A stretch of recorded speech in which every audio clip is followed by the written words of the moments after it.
పరిమళం మారేనా, మెలికలెన్ని తిరిగిన గాని బంగారము వెలతరిగేనా.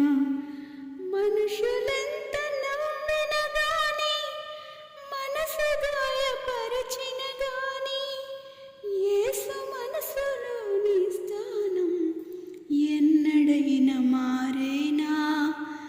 ప్రభువు నిన్ను వీడేనా, అనుకున్నావా నిన్ను నీవు హీనునిగా. చేశాడయ్యా యేసు నిన్ను ఉన్నత పాత్రగా. అయి ఉన్నావా ఆత్మ విషయమై దీనునిగా. అందుకే నీవు నచ్చావయ్యా యేసుకు